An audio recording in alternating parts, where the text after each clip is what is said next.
Baik, makasih Aira. Assalamualaikum warahmatullahi wabarakatuh. Salam sejahtera buat kita semua. Selamat pagi, teman-teman dari BUMN dan mungkin juga dari anak BUMN dan perusahaan terafiliasi. Hari ini kita akan membahas mengenai pengadaan barang jasa dalam masa new normal ya. Jadi ada masa new normal di dalam pengadaan barang jasa yang juga harus dilakukan adjustment sebagaimana dimaksud oleh Kementerian BUMN. Nah, kalau kita bicara new normal, maka kita bicara kondisi di mana ada hal-hal yang melandasi munculnya kondisi new normal ini. Ya. Kondisi new normal ini merupakan langkah percepatan penanganan COVID-19 dalam bidang kesehatan, sosial, dan ekonomi.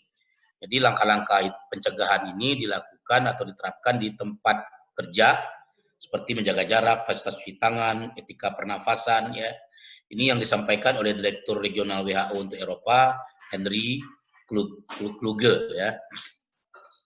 Nah, new normal life, yang dimaksud dengan new normal life itu, atau kehidupan normal baru adalah perilaku kita dalam menjalankan aktivitas normal itu dirubah. Ya.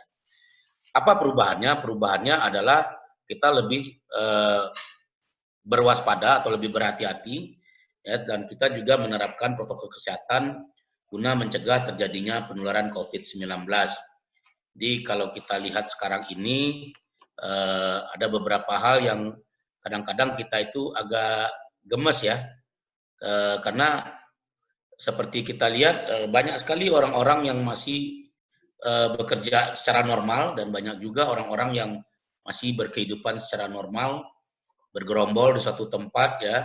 Nah, kalau untuk orang pengadaan barang dan jasa, yang paling berbahaya itu adalah ketika mereka melakukan pemilihan terhadap penyedia barang jasa. Ya. Pemilihan barang jasa ini ada kegiatan-kegiatan tertentu yang membuat ya, kondisi tersebut riskan atau mudah menyebabkan terjadinya para peserta dalam kegiatan tersebut terpapar COVID-19 ini. Nah, ini yang harus dijaga, yang harus diterapkan protokol kesehatannya, dan bidang-bidang apa saja yang harus diperhatikan dalam kegiatan tersebut. Nah, Kementerian BUMN sudah mengeluarkan surat edaran nomor 336 ya, tanggal 15 Mei 2020 tentang antisipasi skenario the new normal BUMN. Di dalam edaran ini disebutkan bahwa setiap BUMN ya wajib menyusun protokol penanganan COVID dan tidak terbatas pada aspek manusia, cara kerja ya, serta pelanggan, pemasok dan mitra dan stakeholder lainnya. Nah, ketika kita bicara cara kerja, maka artinya kita bicara hal-hal yang terkait dengan SOP di setiap BUMN atau anak atau perusahaan terafiliasi. Jadi SOP terkait dengan kegiatan kerja di suatu BUMN harus dilakukan penyesuaian ya, dan di dalamnya harus disisipkan protokol penanganan COVID ini. Jadi kalau SOP-nya belum berubah, ya dirubah. Tapi kalau tidak mau merubah SOP, maka harus dibuatkan aturan khusus yang berlaku secara sementara ya, sementara sampai kondisinya menjadi normal. Kemudian BUMN juga wajib membuat task force ya, gugus tugas penanganan COVID-19. Task force ini harus menyusun timeline pelaksanaan skenario the new normal. Ya, berpedoman pada kebijakan kementerian, komando kementerian atau lembaga terkait. Ya. Ada yang mau bertanya? Kalau enggak, tolong di itu dulu, di unmute dulu. Sampaikan kondisi Mei. Halo? Nah, soalnya suaranya menggema di dalam. Kalau enggak ada yang bertanya, saya mohon di itu dulu, di unmute dulu. Ya. Nah, baik, kita lanjutkan. Surat edaran ini adalah salah satu dasar ya, di mana BUMN itu wajib menerapkan kondisi new normal ya. Apa saja yang wajib dilakukan oleh BUMN sesuai surat edaran tersebut? Yang wajib itu pertama adalah menyusun task force. Ya, mungkin task force-nya sudah ada, Kalau belum ada, segera bentuk. Ya. Kemudian harus menyusun protokol. Jadi harus ada task force-nya. Yang kedua harus ada protokol penanganan COVID. Ya. Nah, apa saja yang dibuat protokolnya? Ya, termasuk untuk pengadaan barang dan jasa. Karena pengadaan barang dan jasa adalah salah satu kegiatan BUMN yang banyak bersentuhan dengan pihak di luar BUMN. Ya, dalam hal ini penyedia barang jasa atau pengawas pekerjaan, ya, dan juga masyarakat. Nah, jadi ini yang harus dilakukan oleh BUMN sesuai dengan surat edaran tersebut. Nah, task force sendiri diberikan tugas untuk menyusun timeline. Ya, sudahkah masing-masing BUMN menyusun timeline ini? Nah, ini perlu diperhatikan karena harusnya begitu surat edaran ini keluar sudah disusun timelinenya. Tapi saya yakin masih banyak BUMN yang belum menyusun. Ya, satu karena terbentur waktu libur Lebaran.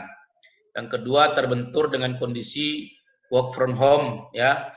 Jadi dua hal ini yang mungkin menyebabkan masih ada BUMN anak atau perusahaan terafiliasi yang belum menyusun timeline pelaksanaan skenario new normal. Dan satu lagi, BUMN sendiri baru rata-rata normalnya Senin kemarin, ya.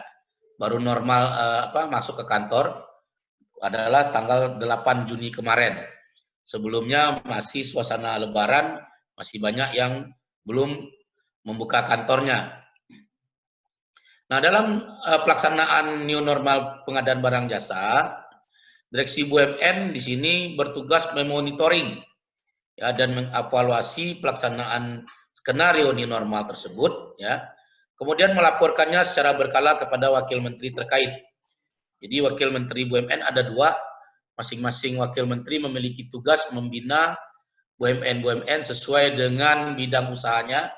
Jadi dilaporkanlah kegiatan tersebut kepada Wakil Menteri, ya. Nanti kita lihat bagaimana jangka waktu atau jadwal pelaporannya. Nah, di dalam surat edaran ini disebutkan bahwa tahapan pemilihan atau hashtag COVID-Safe BUMN dilakukan secara bertahap dengan timeline yang terencana. Ya. Jadi sebenarnya lebih mudah membuat timelinenya karena di sini sudah ada. Ya. Fase pertama itu 25 Mei sampai 1 Juni wajib membuat pedoman umum, ya, untuk merilis protokol perlindungan karyawan, pelanggan, pemasok, mitra bisnis, dan social stakeholder lainnya. Ya. Ini wajib dilakukan, ya.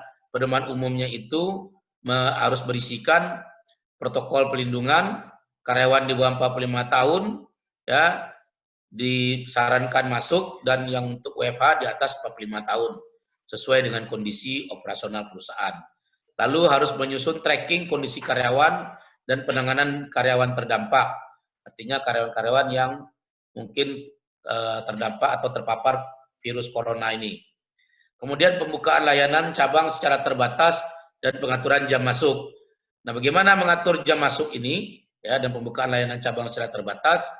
Pembukaan cabang secara terbatas artinya ada cabang-cabang yang dibuka, ada yang tidak, ya, tergantung dengan skala operasional perusahaan. Dan ada yang dibuka itu jamnya dibatasi, ya.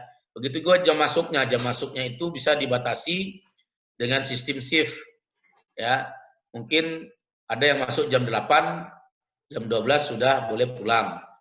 Nanti masuk lagi jam 1, ya, karena jam 12 sampai jam 1 adalah jam istirahat. Masuk jam 1, nanti pulangnya mungkin jam 3 atau jam 4. Nah, itu semua diserahkan kepada kebijakan BUMN terkait.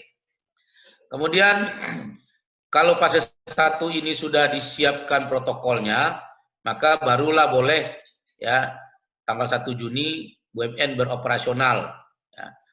Yang bisa beroperasional adalah BUMN di luar yang 11 kategori yang dimaksud dalam Pergub DKI, ya. Jadi yang 11 kategori itu sebelum adanya surat edaran ini sudah masuk, namun dengan adanya surat edaran ini yang 11 industri tadi ditambah lagi dengan industri lainnya.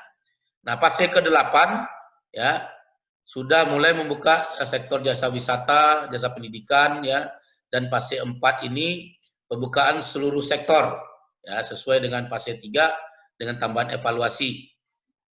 Nah, fase kelimanya seluruh sektor dan kegiatan ekonomi lainnya menuju skala normal. Jadi kalau kita perhatikan tabel pemulihan kegiatan yang disiapkan oleh surat edaran ini, maka kegiatan new normal ini akan berlangsung sampai dengan 31 Juli 2020. Jadi selama 2 bulan ini, teman-teman harus melaksanakan kegiatan pengadaan barang jasanya dengan menambahkan protokol perlindungan dari terpaparnya COVID. Awal Agustus diharapkan seluruh operasi bisa beroperasional secara normal ya, namun tetap mempertahankan protokol kesehatan dan kebersihan yang ketat. Artinya 1 Agustus semua BUMN sudah mulai bekerja secara normal, namun tetap ya memperhatikan protokol kesehatan. Artinya setiap karyawan tetap harus di-scan suhu tubuhnya, ya tetap wajib memakai masker, mencuci tangan atau hand sanitizer, dan memberlakukan protokol dalam pertemuan-pertemuan.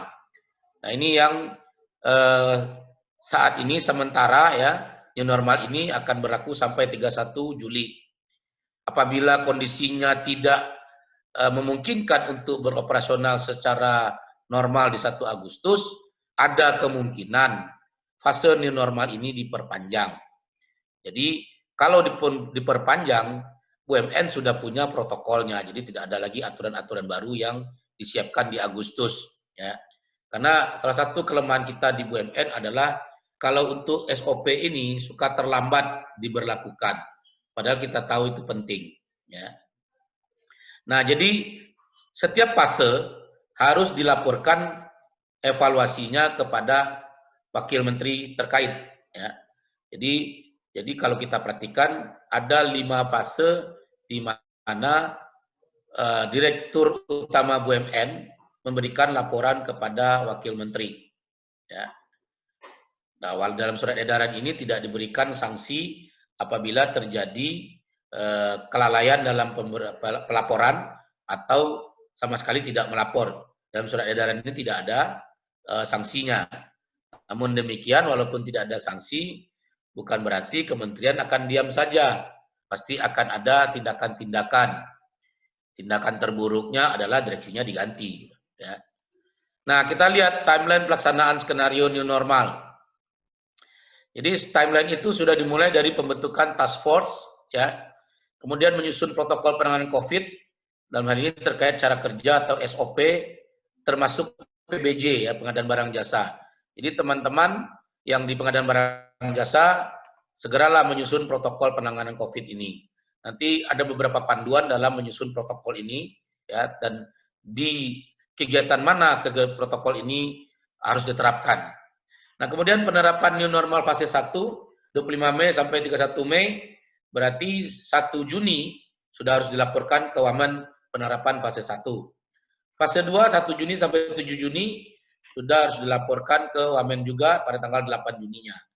Nah, sekarang kita berada di fase ketiga, 8 Juni sampai 28 Juni. Pelaporan kepada Wakil Menterinya nanti tanggal 29 Juni. Nah, fase keempat, 29 Juni, sampai dengan 12 Juli. Laporan keuangannya 13 Juli.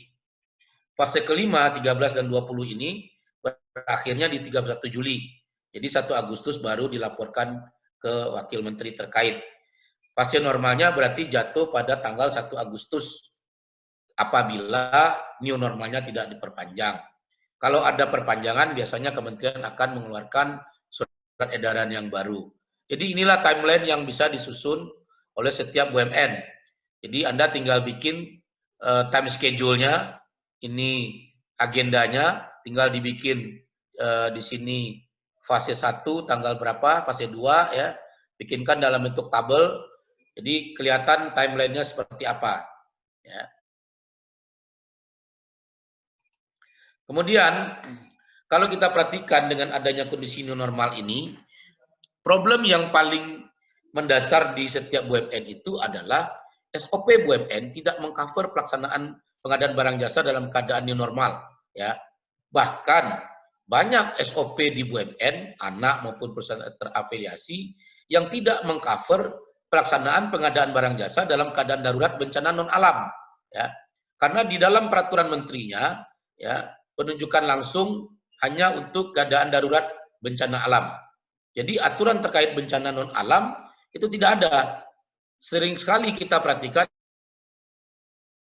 di dalam aturan internal tidak ada aturan dalam SOP-nya yang mengcover pelaksanaan keadaan darurat bencana non alam atau keadaan new normal ini.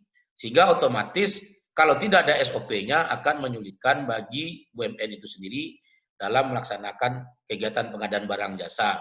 Perlu dipahami bahwa pengadaan barang jasa adalah ya salah satu ya masalah terbesar dalam kegiatan tindak pidana korupsi yang diselidiki atau disidik oleh KPK.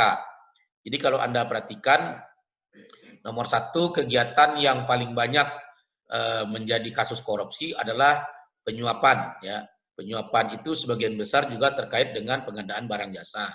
Kemudian, ya, nomor dua itu adalah kasus pengadaan barang jasa. Kasus pengadaan barang jasa itu selain dari suap adalah terkait dengan pelanggaran norma-norma atau prosedur yang berlaku. Ya, BUMN sendiri sampai dengan 2019 itu mencatat ada 55 kasus ya terkait dengan kasus pengadaan barang dan jasa di KPK.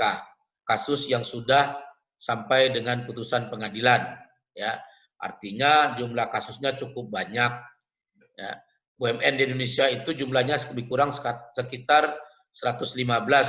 55 kasus berarti separuh dari BUMN itu pernah tersandung kasus pengadaan barang jasa yang melibatkan tindak pidana korupsi. Jadi sebagian besar kasus di pengadaan itu adalah karena kegiatan pengadaan tidak sesuai atau tidak diatur SOP-nya. Jadi Anda melakukan kegiatan bisa melanggar aturan, bisa juga karena Anda melakukan kegiatan aturannya tidak ada. Kalau tidak ada aturan, maka tidak ada dasar bagi Anda untuk berkegiatan di dalam pengadaan barang jasa. Ya. Ini terkait dari masalah internal. Masalah lainnya, ya, secara eksternal adalah Peraturan Menteri BUMN nomor 8 tahun 2019 tentang pedoman umum pelaksanaan pengadaan barang dan jasa BUMN tidak mengatur pengadaan barang jasa dalam keadaan new normal, ya, termasuk keadaan darurat bencana non alam. Nah, jadi filosofinya peraturan menteri ini memang hanya memberikan guidance secara umum, ya.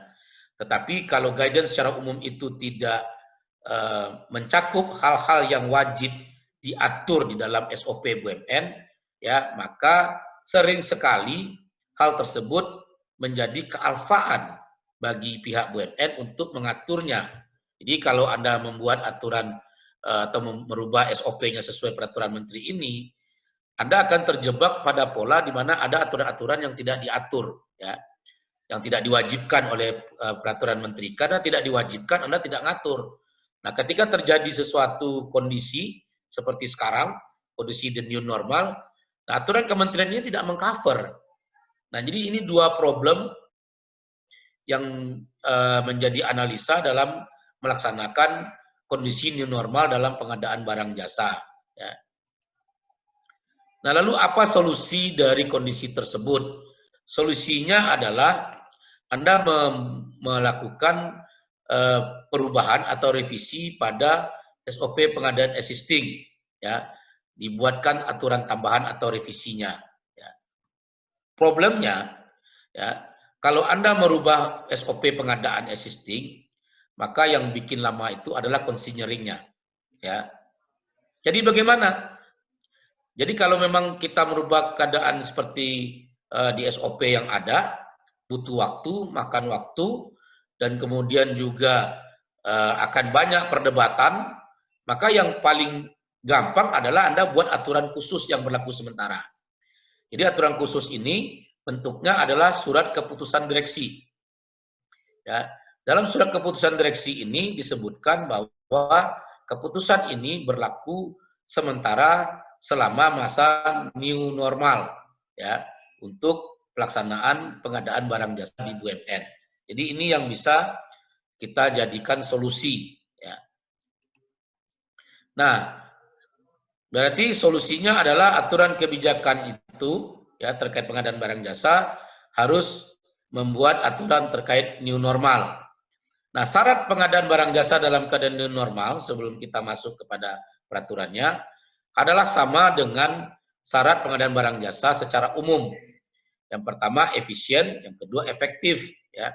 Efisien prosesnya harus aman dan terhindar dari virus. Ya. Itu adalah syarat efisien yang pertama. Jadi kita tidak lagi bicara harga, tapi bicara proses dulu. Ya. Proses adalah hal yang pertama yang harus diperhatikan. Prosesnya harus aman dan terhindar dari virus. Supaya aman dan terhindar dari virus, itulah gunanya kita membuat protokol pengadaan barang jasa tersebut. Kemudian penggunaan sumber daya manusianya juga harus efisien. Artinya yang digunakan sebagai insan pengadaan dalam satu kegiatan harus sedikit. Ya. Kalau minimum itu berarti kalau bisa satu orang saja yang kerja supaya tidak banyak persentuhan atau pertemuan dengan penyedia barang jasa atau pihak lainnya. Ya. Kemudian dari segi waktunya juga harus efisien. Artinya waktu pelaksanaan proses ini harus cepat. Jangan bertele-tele. Ya, artinya kalau sudah begini, karena kita harus menggunakan proses yang aman, SDM-nya minimum, waktunya juga harus cepat, maka metode pemilihan penyedia barang jasanya harus metode yang sesuai dengan proses yang aman, SDM yang minimum, dan waktu yang cepat tadi. Nanti kita elaborasi apa yang dimaksud dengan efisien dalam PBJ dalam kondisi new normal. Nah, kemudian efisien di harga. Efisien di harga ini artinya adalah harga barang yang kita beli atau harga jasa yang kita beli harus harga yang wajar. Jadi kondisi new normal mengakibatkan ya supply menjadi terbatas. Ya, supplier menjadi terbatas. Karena supply terbatas, supplier terbatas, maka disitulah muncul ya hukum ekonomi di mana kalau supply-nya sedikit, suppliernya juga sedikit, harga akan menjadi tinggi. Ya, itu kurva ekonomis yang biasa terjadi dalam kalau kita belajar ekonomi makro ya. Di ekonomi makro ada kurva-kurva. Nah, itu yang terjadi dalam kondisi new normal. Jadi kita harus beli barang dengan harga wajar. Bagaimana menentukan harga wajar ini? Ya, menentukan harga wajar ini tentu Anda harus melakukan perbandingan. Kalau dulu memang susah melakukan perbandingan. Jadi kalau dulu sebelum adanya era digital ini, kalau kita bicara perbandingan harga dalam keadaan darurat, banyak sekali orang-orang pengadaan, terutama di pemerintahan, bilang, waduh susah Pak kita memperbandingkan, mencari data kan tidak gampang. Itu dulu ya, itu zamannya masih kolonial. Sekarang zamannya sudah milenial, Anda bisa melakukan perbandingan cukup dengan mengklik ya di Google. Ya, ketik harga nama barang nanti akan keluar tuh harga barang apa gitu. Kan banyak sekali perbandingannya di situ. Jadi dari situ Anda bisa menentukan berapa harga yang wajar. Kenapa perlu penetapan harga yang wajar? Karena dalam pembelian barang atau jasa Anda kan tetap harus punya HPS. HPS lah yang menjadi dasar kewajaran dari harga yang akan dibayarkan kepada penyedia barang jasa. Kemudian barang dan jasa itu harus efektif. Artinya adalah barang jasa itu harus berguna dan bermanfaat sesuai dengan spesifikasi yang sudah kita tetapkan di awal. Yang kedua, barang dan jasa itu tidak terpapar virus. Jadi barang dan jasa yang Anda beli ya harus Anda yakini barang itu tidak terpapar virus. Caranya bagaimana? Ya pada saat serah terima barang, kalau perlu di depan kita dilakukan disinfektan ya kalau barang ya, kalau jasa ya susah.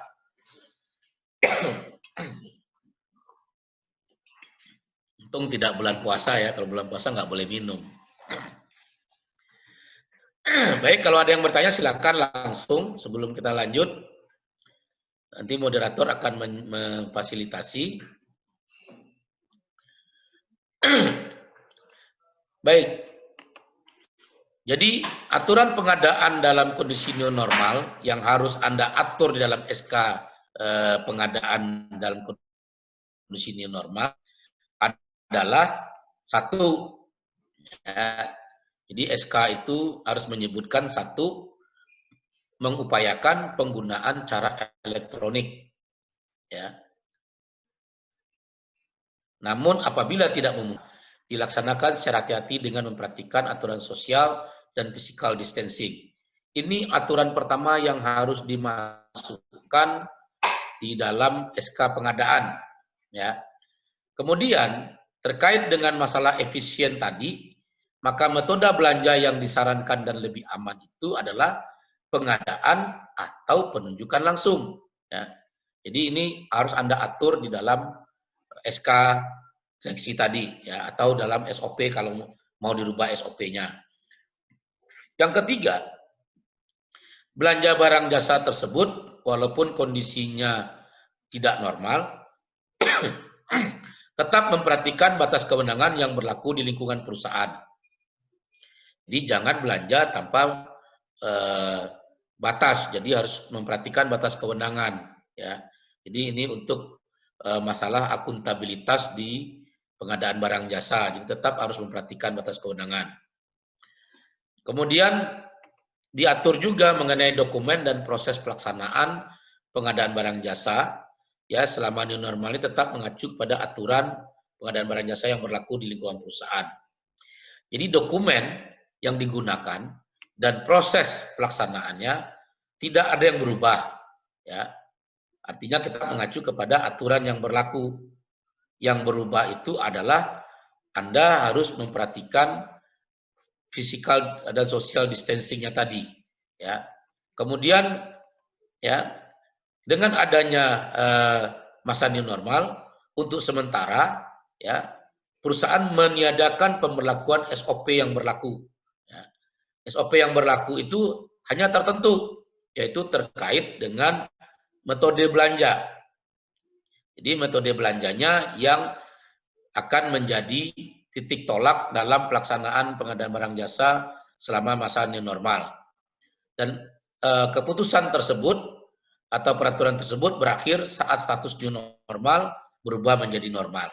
Ini aturan yang bisa dibuat di dalam, ya, SK pengadaan barang jasa di masa new normal tadi. Hal-hal ini yang harus Anda tuangkan lebih lanjut di dalam SK. Jadi kalau kita bikin surat keputusan direksi, isinya sudah tahu, tentu nggak susah bikinnya. Ya, paling lama, ya, kalau biasa ngedrafting setengah hari juga udah jadi, dibaca sebentar sama direksi, direksi harus tanda tangan. Kalau direksi terlalu lama menandatangani, maka fase new normal ini akan terbentur. Anda juga tidak bisa melaksanakan pengadaan dengan mudah, ya. Padahal kita sudah masuk fase ketiga ini, ya, dari new normal. Nah, pengadaan barang jasa dalam masa new normal ini kita perhatikan dimulai dari perencanaan, persiapan, pemilihan, dan pelaksanaan. Nah, di dalam perencanaan dan persiapan ini risiko terpapar COVID-nya masih sangat rendah, ya. Namun di dalam perencanaan yang harus dilakukan itu adalah refocusing. Anda memfokuskan kembali, ya, perencanaan pengadaan Anda. Kan sudah bikin perencanaan di tahun 2019 untuk masuk di RKP 2020, ya. Nah, Anda tidak akan merubah rencana pengadaan Anda yang sudah dibuat dan disetujui di RKP tersebut, cuma fokusnya yang Anda rubah. Jadi fokusnya, ya, kalau saat ini harusnya di bulan ini ada perencanaan pengadaan di bidang investasi, maka itu sementara ditunda sampai menjadi kondisinya normal, ya. Jadi yang Anda fokuskan apa? Yaitu belanja-belanja yang tidak posisinya itu berinteraksi dengan banyak pihak.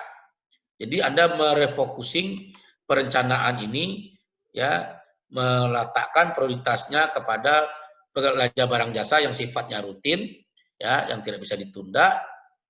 Dan yang ketiga adalah yang posisinya itu tidak banyak bersentuhan dengan pihak ketiga. Ini refocusing dalam perencanaan pengadaan pada masa new normal. Kemudian dalam masa persiapan Anda menyiapkan PPBJ, permohonan pengadaan barang jasa, menyiapkan spek teknis dan KK, HPS, daftar kuantitas, ya, menyiapkan draft perjanjian, ya, kemudian penetapan jaminan kalau jaminan diperlukan. Nah, dari persiapan ini, ya, ini semua menjadi tugas dari pengguna barang jasa, ya, sebagai pemohon, dan juga bagian pengadaan, karena draft perjanjian dan penetapan jaminan merupakan ranah, ya, pekerjaan dari bagian pengadaan. Kemudian dilakukanlah pemilihan penyedia barang jasa, ya. Jadi apa metode yang gampang? Metode yang gampang adalah Anda belanja langsung, ya, melakukan pengadaan langsung, baik secara elektronik maupun non elektronik, ya. Kalau barang jasa itu bisa diperoleh di toko elektronik atau di marketplace, ya Anda mendingan belanja secara elektronik. Anda tidak ada persentuhan secara langsung dengan pihak ketiga, kecuali pada saat serah terima, ya, serah terima barang atau pekerjaannya. Begitu juga dengan penunjukan langsung. Penunjukan langsung juga mempersempit, ya, pertemuan dengan pihak penyedia barang jasa, ya. Karena kalau di penunjukan langsung, negosiasi pun bisa Anda lakukan secara online, ya. Nah, yang berat itu adalah kalau Anda harus melakukan tender atau seleksi. Nah, kalau melakukan tender atau seleksi di masa new normal, maka yang perlu diperhatikan adalah Anda harus memproteksi diri, baik perusahaan, ya, karyawan-karyawan perusahaan maupun penyedia barang jasa tersebut. Jadi dalam fase pemilihan barang jasa, sejogjanya sebaiknya dilakukan pengadaan langsung atau penunjukan langsung. Problemnya adalah Anda akan terbatas pada masalah nilai ketika Anda melakukan pengadaan langsung. Banyak BUMN yang mengatur pengadaan langsung itu nilainya rendah. Ada yang 100 juta, ada yang 50 juta. Boleh, nggak dilarang. Tapi itu menunjukkan bahwa BUMN tersebut cara berpikirnya masih cara berpikir pemerintah. Ya, karena di pemerintahan dibatasi itu belanja langsung itu maksimal 200 juta. Ya, kecuali yang belanjanya secara elektronik di e-katalog LKPP. Itu bebas, nggak ada batasan nilai. Ya. Tetapi di BUMN, ya, harusnya Anda tidak bisa ngikutin pemerintah. Anda melihat kepada kondisi operasional perusahaan. Ya. Kalau belanja langsung itu artinya Anda memudahkan proses. Anda tidak perlu terlalu banyak bersentuhan dengan pihak ketiga. Dan yang ketiga, ada jaminan, ya, barang jasa yang Anda beli itu bisa Anda peroleh dengan cepat. Karena di pengadaan langsung, pembandingan harga bukan merupakan suatu kewajiban. Di dalam pengadaan langsung, ya, standar harganya adalah harga pasar, baik harga yang tertera di toko elektronik, ya, atau harga yang ditetapkan oleh pedagang di pasar. Jadi tidak harus melakukan negosiasi. Beda dengan penunjukan langsung. Batas penunjukan langsung ini adalah nilai di atas pengadaan langsung dan tidak ada batasan atasnya, ya, batas bawahnya ada, atasnya tidak ada. Nah, dalam penunjukan langsung memang disarankan kita melakukan negosiasi, ya, sehingga harga yang diperoleh merupakan harga yang best, ya, best value. Ya, kadang-kadang kita selalu menginginkan best value, tapi kita sendiri lupa bahwa negosiasi adalah salah satu upaya untuk mendapatkan best value tersebut.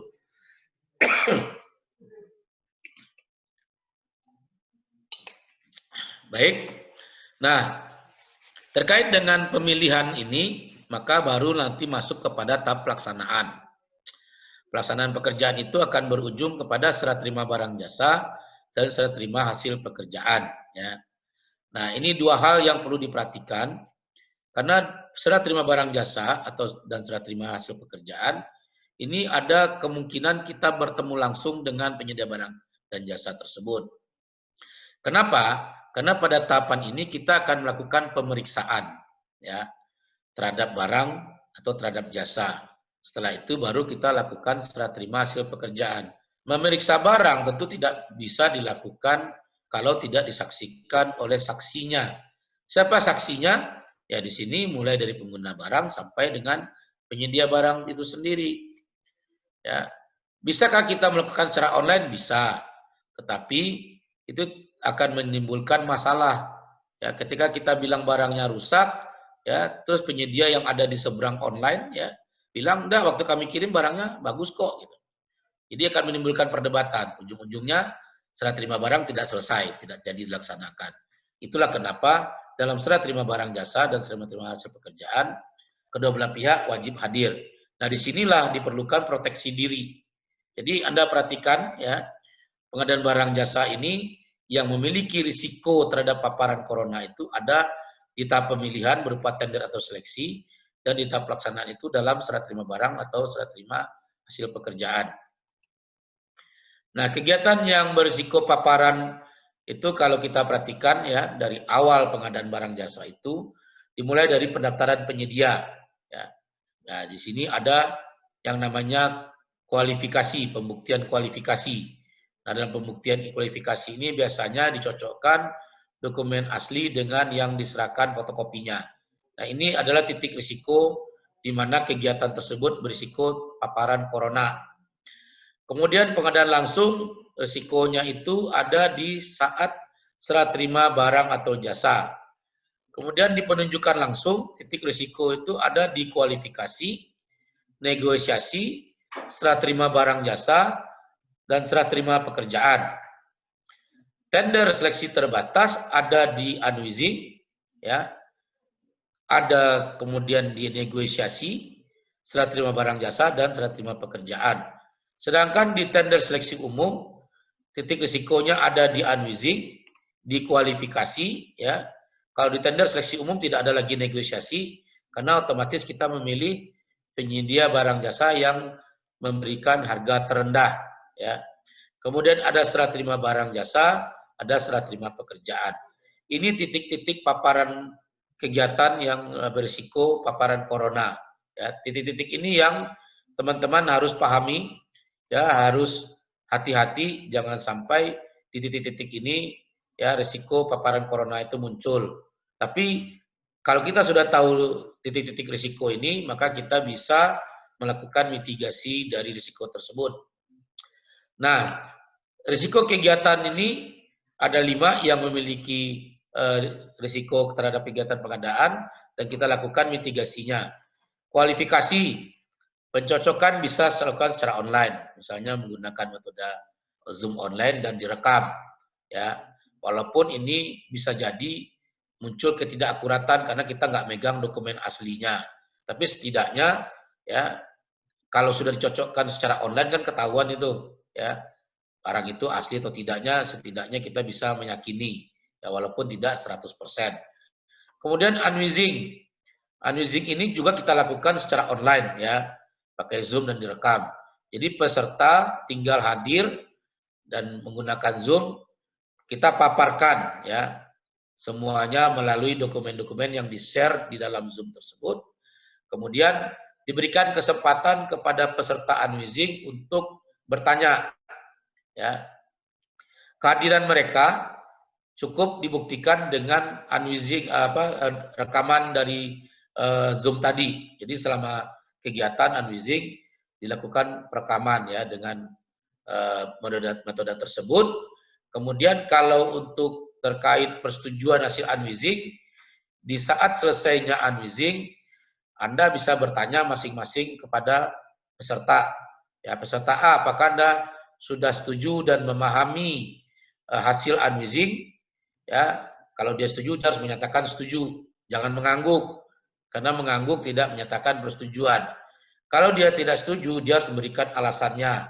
Ya, jadi itu yang harus dilakukan. Jadi sebelum disetujui, hasil unwitting itu juga dipaparkan, dikasih lihat dokumennya yang sudah diketik tadi ya oleh Notulen kepada setiap peserta. Jadi mereka baca satu-satu, ya, kalau ada yang tidak setuju langsung ngomong apa solusinya. Nah, jadi dengan metode tersebut, reducing risiko paparan coronanya bisa dimitigasi. Kemudian negosiasi. Negosiasi juga bisa dilakukan secara online, ya. Jadi tinggal kita undang si penyedia barang jasa yang akan dipilih, kita langsung lakukan pencocokan satu-satu, ya. Penawarannya yang mana yang kita mau nego. Jadi kalau ada misalnya 100 item harga, nah kita cocokkan, kita lihat harga yang mana yang kita mau negosiasi, ya. Jadi itu semua direkam dan di akhir kegiatan negosiasi ini kita nyatakan juga persetujuannya secara lisan. Apakah si penyedia barang jasa sudah setuju dengan hasil negosiasi atau tidak, ya. Kalau dia setuju, berarti bisa dilanjutkan ke tahap kegiatan selanjutnya, ya, berupa penandatanganan perjanjian pengadaan barang jasa. Kalau dia tidak setuju, ya sudah, berarti kegiatannya berhenti sampai di situ. Berarti kita memilih calon nomor 2 untuk dilakukan negosiasi. Nah, ini mitigasi risiko kegiatan di pengadaan barang jasa. Kemudian serah terima barang jasa. Serah terima barang jasa, karena ini ada kemungkinan bertemu dengan pihak penyedia barang jasa, maka kita harus mengikuti standar new normal, yaitu social dan physical distancing. Ya, begitu juga dengan serah terima pekerjaan. Ada hal-hal yang harus kita ikuti sebagai protokol, ya, di mana baik pihak perusahaan maupun pihak penyedia sama-sama mengikuti standar new normal tersebut. Itu mitigasi dalam serah terima barang jasa dan serah terima pekerjaan. Nah, best practice-nya kita lihat. Metode pemilihan yang disarankan adalah pengadaan atau penunjukan langsung. Ini persentuhan dengan pihak ketiganya sangat rendah, ya, hanya di serah terima barang atau pekerjaan. Sehingga kategorinya termasuk kategori risiko rendah. Nah, yang tinggi itu adalah kalau kita melakukan tender atau seleksi. Ada beberapa kegiatan di mana kegiatan tersebut, ya, bisa mengakibatkan risiko tinggi, ya, bagi pihak penyedia barang jasa maupun pihak perusahaan. Jadi kalau dalam kondisi new normal disarankan Anda melakukan pembelian barang jasa dengan pengadaan atau penunjukan langsung.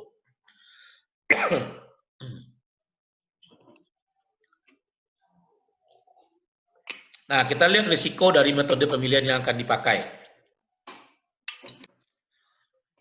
Risiko dalam pengadaan langsung itu adalah harga tidak terkontrol, artinya bisa muncul kemahalan. Kemudian tidak ada negosiasi harga. Kemudian ketersediaan barang atau jasa itu langka atau suplainya terbatas. Kualitas barang dan jasa kadang-kadang tidak sesuai standar, ya. Jadi ketersediaan barang jasa ini merupakan hal yang paling sering terjadi di pengadaan langsung. Saya agak kecekek nih gara-gara talinya cekek. Gatal nih.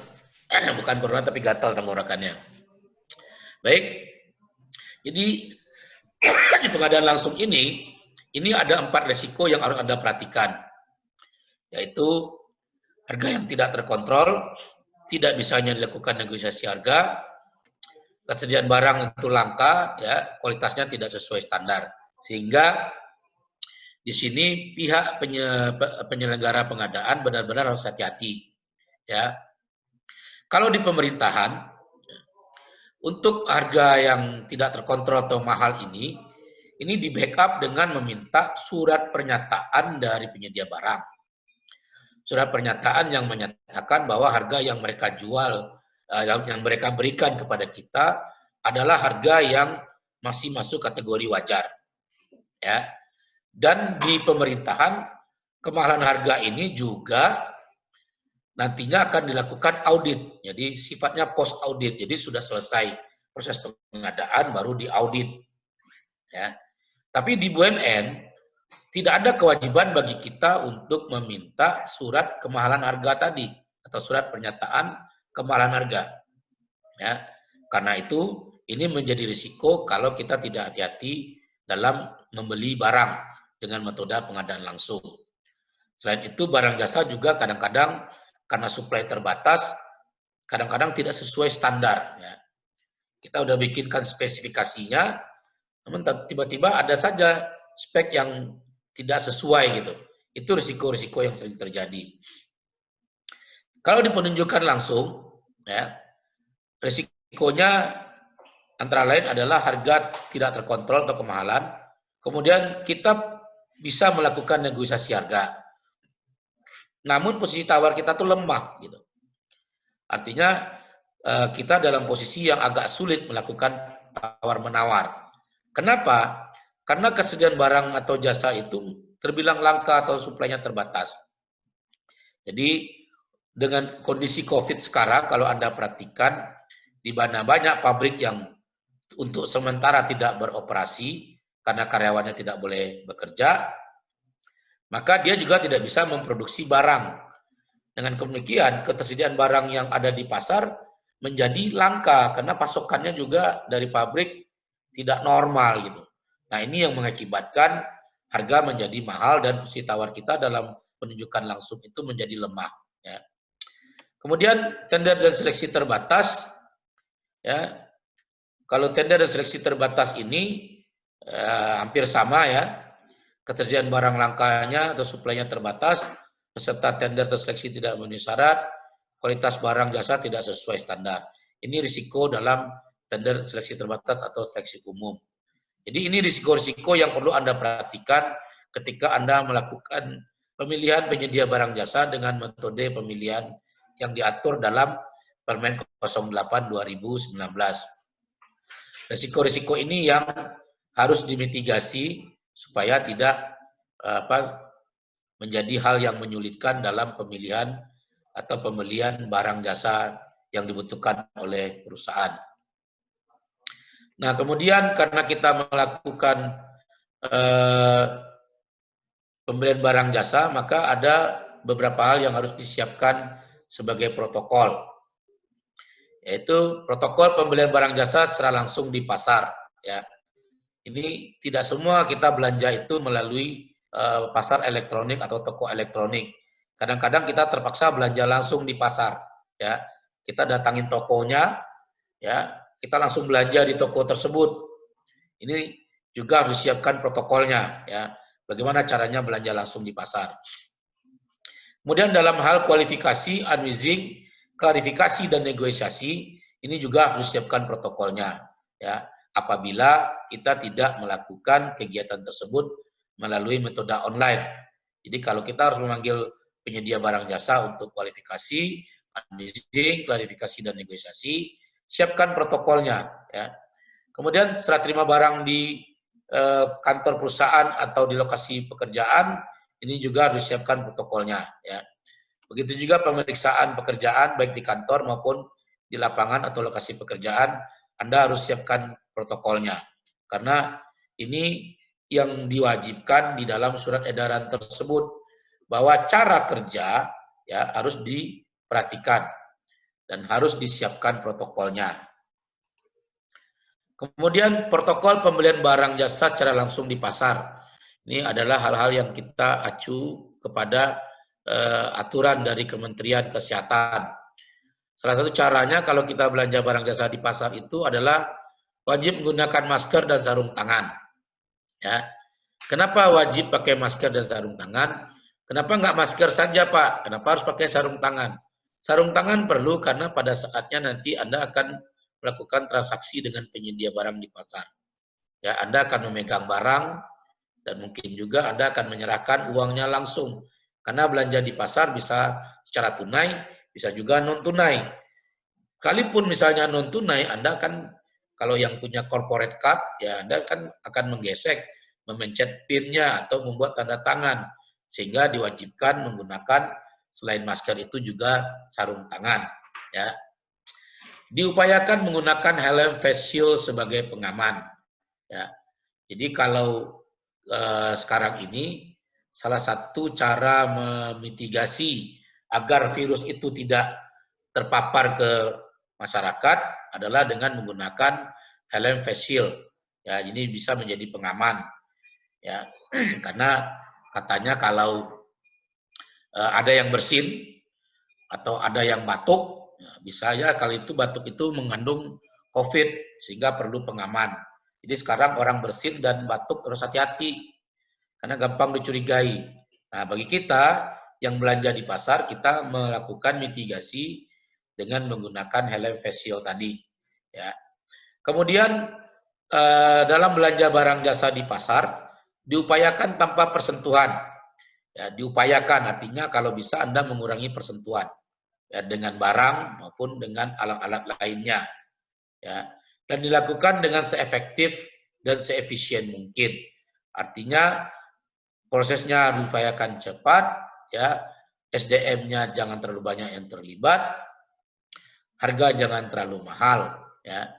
Nah, barang yang dibeli tersebut, begitu sampai di kantor, sebelum memasuki ruang kantor, entah itu di parkiran atau di halaman depan, ya kalau bisa disemprot pakai disinfektan, ya untuk menghindari ya supaya barang tersebut benar-benar dalam kondisi clean, ya atau bersih masuk ke dalam kantor.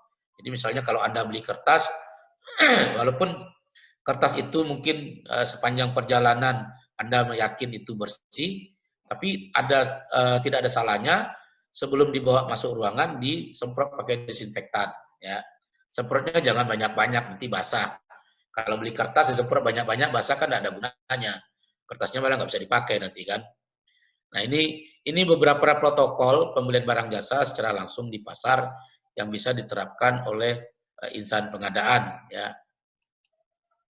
Kemudian protokol untuk kegiatan kualifikasi, unwizing, klarifikasi dan negosiasi. Nah ini protokol yang bisa Anda terapkan ya. Protokol ini berbeda-beda, ada yang sama tahapannya, tapi ada juga yang berbeda nanti untuk serah terima barang dan pekerjaan. Ini sama dengan protokol kita menerima tamu di kantor, ya sebelum memasuki ruangan diperiksa dulu suhu tubuhnya. Nah biasanya suhu tubuh ini diperiksa sebelum memasuki gedung, ya kalau Anda di gedung. Tapi kalau Anda ingin lebih meyakinkan, diperiksa lagi pas sebelum masuk ruangan juga boleh. Toh cuma nembakin termoscannya saja, tidak menggunakan biaya ya. Jadi lebih baik berhati-hati ya sebelum Anda terpapar. Kemudian dilihat kalau suhu tubuhnya di atas 37 derajat dan menunjukkan gejala batuk atau flu, tidak diperbolehkan mengikuti kegiatan. Ya, kalau sudah diperiksa suhu tubuhnya, baru dilakukan cuci tangan atau menggunakan hand sanitizer. Nah, ini protokol ya.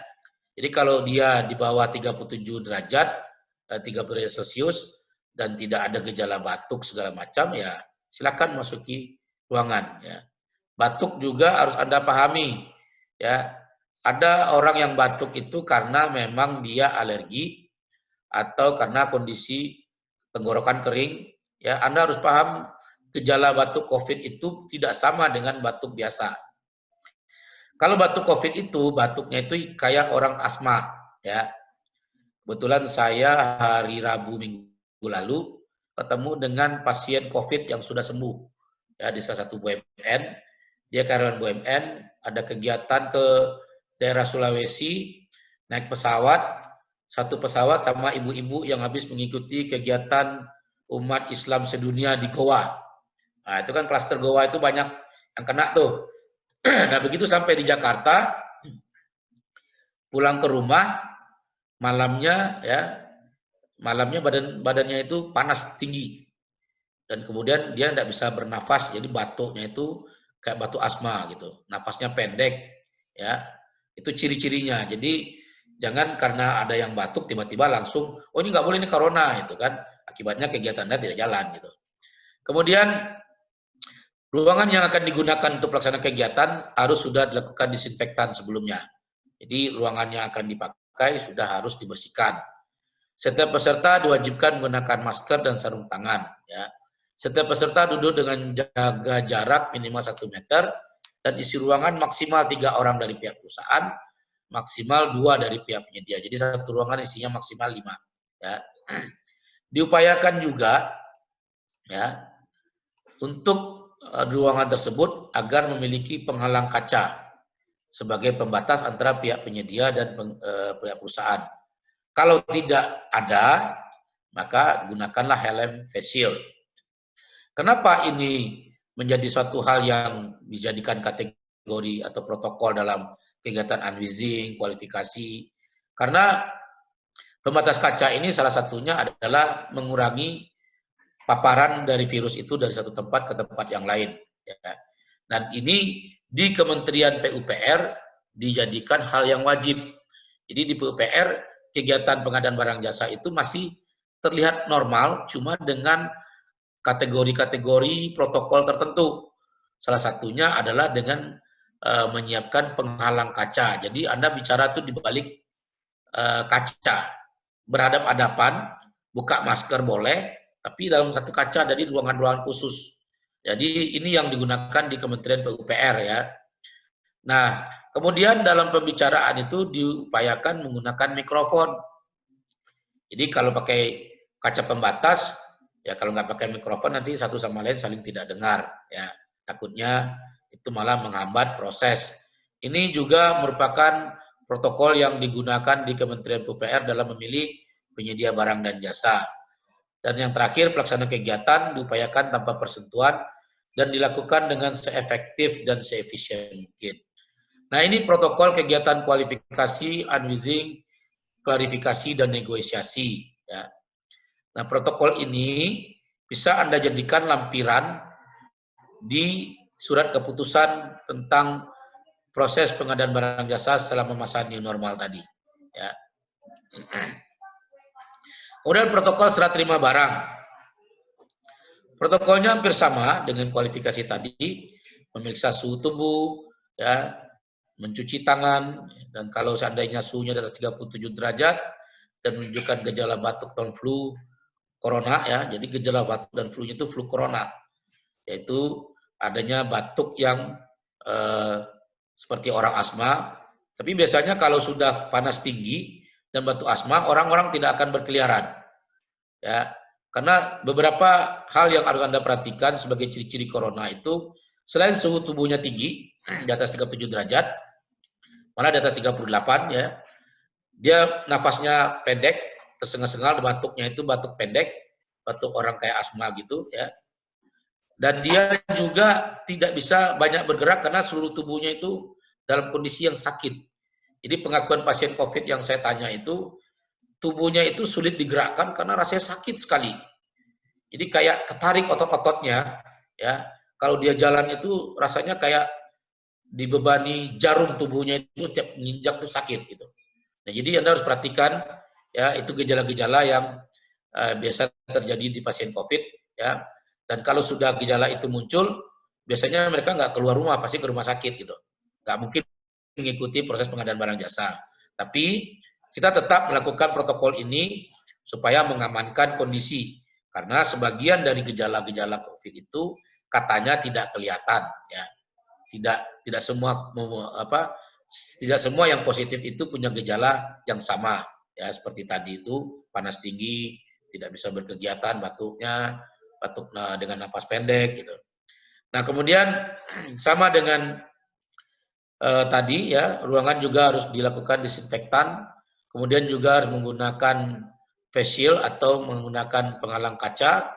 Setiap peserta mesti menjaga jarak ya, minimal 1 meter dan maksimal isinya adalah 5, 3 dari pihak perusahaan, maksimal 2. Wajib menggunakan masker dan sarung tangan. Kemudian barang yang sudah dibeli yang akan diserah terimakan tadi, sebelum masuki kantor disemprot dulu disinfektan ya. Kemudian pelaksanaan kegiatan diupayakan tanpa persentuhan dan dilakukan dengan seefektif dan seefisien mungkin. Pemeriksaan pekerjaan yang ada di lapangan atau di luar ruangan wajib menghindari hal-hal yang mengakibatkan timbulnya kerumunan. Ya, artinya di situ harus ada pihak security yang mengamankan untuk menjaga jarak. Ya, Karena orang Indonesia itu paling suka berkerumun. Ya, kadang-kadang ada kerumunan, yang lain menonton juga dari jauh, sehingga menimbulkan kerumunan-kerumunan dan kemacetan baru. Sehingga pemeriksaan pekerjaan di lapangan atau di luar ruangan, kita harus menghindarkan hal-hal timbulnya kerumunan tadi. Antara lain dengan menugaskan satpam atau security untuk menjaga jangan sampai ada yang melintas kemudian ikut nonton ya. Masa serah terima barang aja ditonton, itu kan lucu gitu. Tapi memang Indonesia lucu ya. Ada orang kecelakaan saja di jalan tol, ya dia nonton dulu sehingga menghambat orang-orang lain yang mau lewat. Itu. Kemudian protokol serah terima jasa. Tadi barang, sekarang kita lihat jasa. Sama ya. Perbedaannya sedikit adalah pemeriksaan pekerjaan. Kalau untuk jasa itu harus dilakukan secara cepat. Ya, kalau tidak ada yang terlalu krusial, ya sebaiknya dilakukan secara cepat.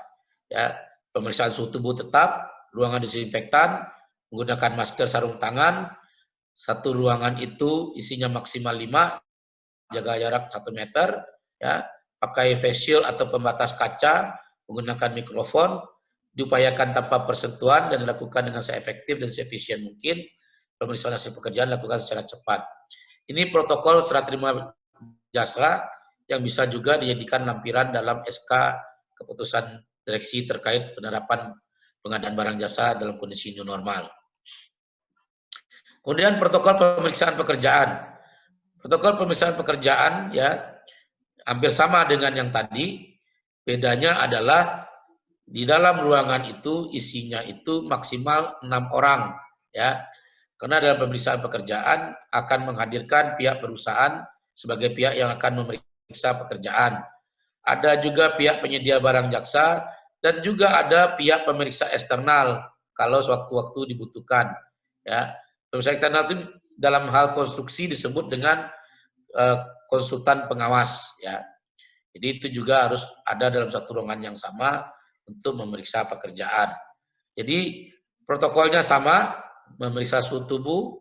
Kalau di atas 37 derajat dan batuk corona tidak boleh mengikuti kegiatan, lakukan cuci tangan, hand sanitizer, ruangan sudah dilakukan disinfektan, peserta wajib menggunakan masker dan sarung tangan, satu ruangan maksimal 6 orang, ya minimal 1 meter jaraknya, menggunakan penghalang kaca dan atau tidak ada penghalang kaca, gunakan helm face shield, menggunakan mikrofon dalam setiap percakapan. Pelaksanaan kegiatan harus dilakukan tanpa persentuhan dan dilakukan dengan seefektif dan seefisien mungkin. Pemeriksaan pekerjaan di luar ruangan, di lapangan atau di luar ruangan wajib menghindari hal-hal yang mengakibatkan timbulnya kerumunan. Ini adalah standar yang sudah diterapkan oleh Kementerian PUPR dalam protokol sebagai protokol pemeriksaan pekerjaan. Nah, panduan aturan lain dalam new normal yang harus dipatuhi itu, ya, perusahaan wajib membentuk tim penanganan COVID-19, wajib memberi kebijakan dan prosedur ya pada peserta pekerja untuk melaporkan adanya kasus yang dicurigai, tidak memperlakukan kasus positif sebagai stigma, pengaturan work from home dan work from office, ya, protokol kesehatan di tempat kerja untuk memastikan pekerja dalam keadaan tidak terjangkit, tidak boleh ada lembur, ya. Orang pengadaan barang jasa itu kadang-kadang kalau kerja suka lembur. Jadi dalam kondisi new normal Anda tidak boleh lembur dulu, ya. Kemudian kalau jika memungkinkan tidak boleh 3 shift, jadi cuma boleh 2 shift, pagi dan siang, tidak boleh sampai malam ya. Pekerja wajib menggunakan masker sejak dari rumah dan selama di tempat kerja. Jika memungkinkan pekerja diberikan vitamin C. Jadi perusahaan punya kewajiban memberikan vitamin C kepada karyawan ya. Jadi ini adalah proses pengadaan baru untuk orang GA. Ya, pembersihan area kerja diupayakan setiap 4 jam menggunakan pegangan pintu, tanggal, tombol lift, ya, peralatan yang digunakan bersama dibersihkan setiap 4 jam, mengoptimalkan sirkulasi udara dan sinar matahari masuk ke ruangan kerja, pembersihan filter AC, penyediaan hand sanitizer dengan konsentrasi alkohol minimal 70%, menyediakan sarana cuci tangan, sabun dan air mengalir, lalu memasang poster edukasi dengan cara mencuci tangan yang benar, mengatur jarak minimal 1 meter, membiasakan cuci tangan di tempat kerja setiap saat, ya, nggak usah khawatir. Semakin sering Anda mencuci tangan, ya, tidak akan berpengaruh kepada sidik jari Anda. Jadi sidik jarinya tidak akan terhapus karena sering cuci tangan. Ya. Dari penggunaan alat pribadi secara bersamaan. Ini beberapa panduan aturan normal yang harus dipatuhi oleh perusahaan. Nah, saya akan mencoba memberikan beberapa contoh kepada teman-teman, ya. Contoh yang harus dalam flowchart pengadaan barang jasa itu, bentar saya ganti share dulu. Nah, jadi kalau kita lihat, ya, di dalam metode belanja, maka yang bermasalah dari pengadaan langsung itu ada di serah terima barang, ya, barang jasa. Bisa kelihatan kan, apa kekecilan? Nah, ini saya besarkan sedikit, ya. Jadi kalau Anda perhatikan, risiko paparan corona itu ada di sini, ya, di dalam serah terima barang atau jasa. Ya. Kemudian kalau di belanja tunai, ya, kalau kita lihat alurnya kan lebih sedikit, ya. Ini kita bicara belanja non tunai, ya. Kalau di belanja tunai itu posisinya di sini, menerima barang jasa, pejabat pengadaan menerima barang jasa dari penyedia barang jasa. Nah, ini yang gampang atau posisi di mana kegiatan itu mudah terpapar virus corona. Kemudian kalau kita lihat tender dan seleksi terbatas, ya, ini ada beberapa alur di sini kalau Anda perhatikan, maka yang memiliki potensi terpapar COVID itu adalah pada saat kita mengadakan unwizing, ya, di tender dan seleksi terbatas. Kemudian pada saat melaksanakan negosiasi harga. Kemudian pada saat serah terima barang jasa.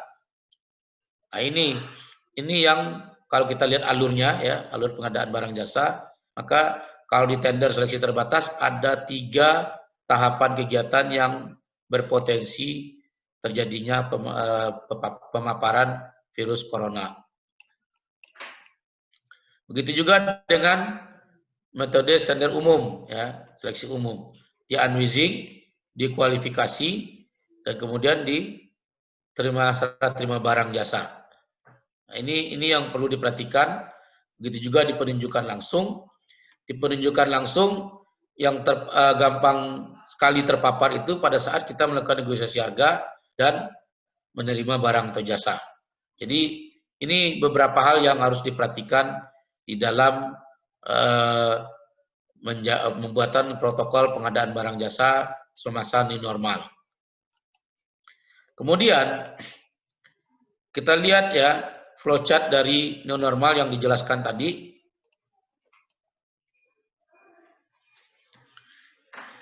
Nah, dalam flowchart-nya itu kita bisa memperhatikan kegiatan pelaksanaan kualifikasi, unwizing, klarifikasi, dan negosiasi itu dimulai dari pemeriksaan suhu tubuh, ya, di mana pelaksananya di sini adalah security, ya. Mutu bakunya, ya, kelengkapannya harus ada thermal scanner, masker, dan sarung tangan bagi security. Jadi security yang meriksa juga harus punya masker dan sarung tangan, ya. Outputnya suhu tubuhnya maksimal 37 derajat, ya. Kalau lewat maka tidak boleh ikuti kegiatan. Nah, bagi penyedia yang datang, ya, dia menggunakan masker dan helm face shield jika perlu, ya. Kemudian ini diperiksa oleh si security suhu tubuhnya. Jadi kelengkapannya masker dan helm face shield, outputnya adalah bersih, ya. Dia terjaga kebersihannya. Kemudian dia menggunakan hand sanitizer dan mencuci tangan dalam air mengalir. Kelengkapannya sanitizer dan sabun, outputnya adalah kebersihan. Nah, nomor 2 dan 3 ini diwajibkan saat berada di area BUMN, ya. Begitu juga menjaga social dan physical distancing, ya. Ketika penyedia sudah masuk ruangan, pejabat pengadaan juga sudah ada di ruangan, kedua belah pihak harus sama-sama menjaga physical distancing. Kelengkapannya adalah ruangan sudah dilakukan disinfektan, dan outputnya adalah menjaga jarak minimal 1 meter dalam ruangan. Jadi keterangan di sini adalah kegiatan diupayakan tanpa persentuhan dan dilakukan dengan seefektif dan seefisien mungkin. Nah, mekanisme pelaksanaan pemeriksaan pekerjaan, ya. Jadi tadi sudah sampai di nomor 4, ya. Maka kita lihat mekanisme pelaksanaannya. Kalau dalam ruangan sama dengan yang tadi, ya. Kalau di lapangan, maka di sini harus diperhatikan bahwa kalau di luar ruangan, masker dan sarung tangan dan helm face shield ini merupakan kelengkapan yang diperlukan. Outputnya tidak boleh ada kerumunan dan atau tidak boleh berkumpul lebih dari 5. Jadi sama kayak di ruangan tadi. Keterangannya di sini pelaksanaan pemeriksaan pekerjaan diupayakan tanpa persentuhan dan dilakukan dengan seefektif dan seefisien mungkin. Ini juga bisa dipakai sebagai lampiran dari SOP atau surat keputusan terkait pengadaan barang jasa dalam keadaan new normal tadi. Gitu juga dengan serah terima barang, hampir sama ya. Jadi mekanismenya juga hampir sama. Jadi ada 5 mekanisme protokol yang harus Anda siapkan terkait dengan keadaan non normal tadi di bidang pengadaan. Nomor 4 adalah pengadaan serah terima barang jasa ya. Jadi ada 4 yang harus disiapkan. Mohon maaf tadi salah sebut 5 ya. 4-nya. Ini juga bisa Anda jadikan lampiran ya dalam pemeriksaan dalam protokol pengadaan barang jasa di lingkungan BUMN. Nah, kemudian lampirannya sudah lihat ya, dan di mana posisi risiko terpaparnya corona dalam pelaksanaan metode tadi sudah dilihat juga. Nah, ini saya kasih lihat contoh SK pengadaan SK protokol pengadaan new normal yang bisa Anda jadikan contoh dalam membuat surat keputusan direksi.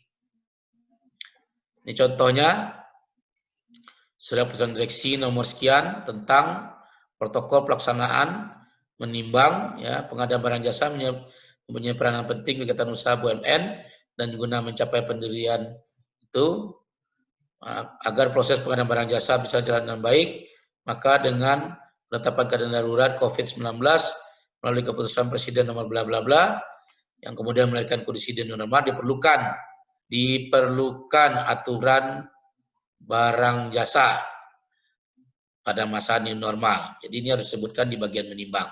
Ya. Kemudian ya sehubungan dengan hal tersebut maka ditetapkanlah protokol perlindungan karyawan dalam pengadaan barang jasa dalam masa new normal. Jadi ini contoh dasar menimbangnya ya. Kemudian kita masuk ke mengingat. Mengingat berarti kita bicara aturan-aturan yang menjadi dasar pembuatan peraturan SK direksi terkait dengan pengadaan barang jasa masa new normal. Ya, apa yang menjadi dasar mengingatnya yaitu Undang-Undang BUMN, Undang-Undang PT kalau bentuknya PT, kalau Perum berarti undang-undang peraturan pemerintah terkait pendirian Perum tersebut. Kemudian keputusan Presiden itu perlu dimasukkan sebagai dasar penetapan keadaan darurat kesehatan nomor 11 tahun 2020, instruksi Presiden untuk melakukan refocusing pengadaan ya semasa Covid, peraturan Menteri BUMN ya itu juga perlu dimasukkan sebagai dasar, instruksi Menteri PU ini khusus untuk pekerjaan jasa konstruksi, jadi perlu kita masukkan juga karena BUMN kadang-kadang banyak melaksanakan pekerjaan konstruksi ya sebagai pengguna barang jasa. Dan yang terakhir mengingat adalah surat edaran menteri tadi yang menjadi dasar antisipasi skenario new normal. Memutuskan menetapkan keputusan direksi nomor sekian regulasi PT ini tentang protokol pengadaan barang jasa dalam masa new normal. Apa yang diputuskan? Pertama, pelaksanaan pengadaan barang jasa di lingkungan perusahaan dilakukan dengan cara melakukan refocusing perencanaan secara cepat namun akurat dengan melibatkan unsur terkait, termasuk mensinkronkan anggaran terkait. Ini kegiatan pertama yang diatur dalam surat keputusan ini. Yang kedua, pelaksanaan pengadaan barang jasa diupayakan menggunakan cara elektronik. Ya, Namun apabila cara elektronik tidak memungkinkan, dilaksanakan dengan hati-hati dengan memperhatikan aturan sosial dan physical distancing, khususnya terkait mekanisme ya pembelian barang jasa secara langsung, pelaksanaan kegiatan kualifikasi, analisis, kualifikasi, negosiasi, pemeriksaan pekerjaan dan serah terima. Mekanisme pembelian barang jasa secara langsung di pasar sebagai berikut. Ya. A. Setiap insan wajib menggunakan sarung tangan dan masker, diupayakan menggunakan helm face shield, ya, pelaksanaan dilakukan tanpa persentuhan dan dilakukan dengan seefektif dan seefisien mungkin. Barang yang dibeli harus disemprot disinfektan sebelum memasuki kantor. Ini terkait pembelian barang langsung di pasar. Kemudian yang keempat, mekanisme pelaksanaan kegiatan yang memerlukan kualifikasi, analizing, klarifikasi, dan negosiasi dilakukan di kantor perusahaan dengan cara sebagai berikut. Setiap peserta yang mengikuti kegiatan diwajibkan mengikuti diperiksa suhu tubuhnya. Ini sama dengan protokol yang sudah disiapkan tadi.